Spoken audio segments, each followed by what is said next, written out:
Good morning, students. Today we will do a computer program to find the sum of finite series. इसका बेटा programme मैं आपको send कर ही चुकी हूँ. फ्लो चार्ट एल्गोरिदम आप बना चुके हैं.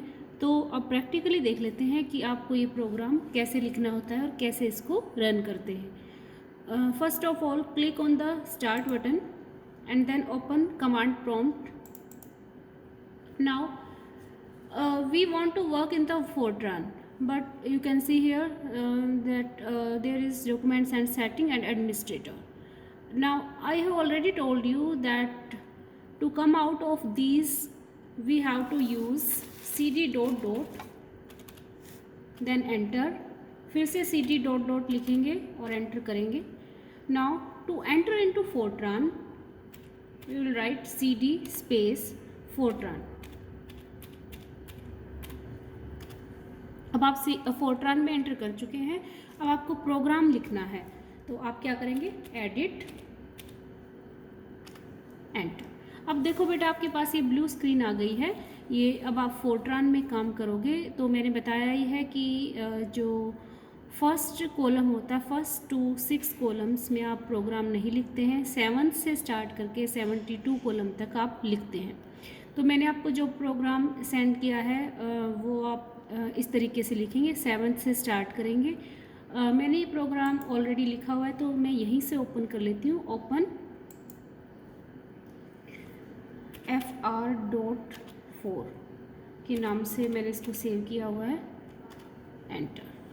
ये प्रोग्राम मैंने ऑलरेडी लिखा हुआ है. तो अगर आप लिखोगे तो लिखने के बाद बेटा फाइल में जाओगे, सेव एज करके मैंने इसको सेव एज करके fr.4 से सेव किया हुआ है. सेव एज पे क्लिक करोगे. fr.4 आप कुछ भी नाम इसको दे सकते हैं. फाइनाइट सीरीज़ दे सकते हैं, सम दे सकते हैं, अपने नाम से भी सेव कर सकते हैं. किसी भी नाम से आप इसको सेव कर सकते हैं. ओके, तो ये हमने सेव कर लिया.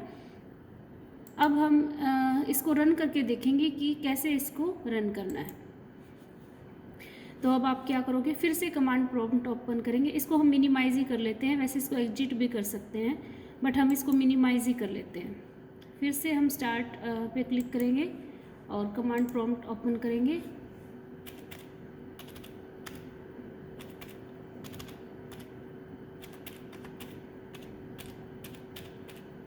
अब हमें इसको रन करना है बेटा. तो फोर्ट्रान में मैंने आपको 4 स्टेप्स बताए थे. जिस प्रोग्राम को भी आपको रन करना हो सबसे पहले हम लिखते हैं for1 1 स्पेस, जो आपके प्रोग्राम का नाम है, जिस नाम से आपने सेव कर रखा है वो लिखना है. मैंने कर रखा है fr.4 के नाम से. इसको एंटर जब तक करते जाओगे आप जब तक फोर्ट्रान लिखा हुआ नहीं आ जाता. उसके बाद आप लिखोगे पास टू स्पेस फाइल का नाम, जो भी फाइल का नाम है आपका fr.4 मैंने किया हुआ है. ठीक है, नो एरर.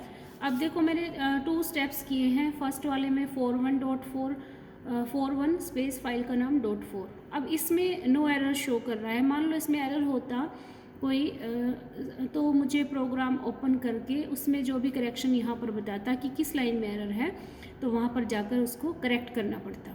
जब तक एक भी एरर है तो आपका प्रोग्राम रन नहीं होगा. उसके बाद हमने for1 वाला स्टेप कर लिया, पास टू वाला कर दिया. अब हम करेंगे लिंक फाइल का नाम. अब हमें सिर्फ फाइल का नाम लिखना है. fr.4 लगाने की ज़रूरत अब नहीं है. ठीक है, अब फिर से फोर्ट्रान आ गया. अब सिर्फ फाइल का नाम लिखना है आपने fr.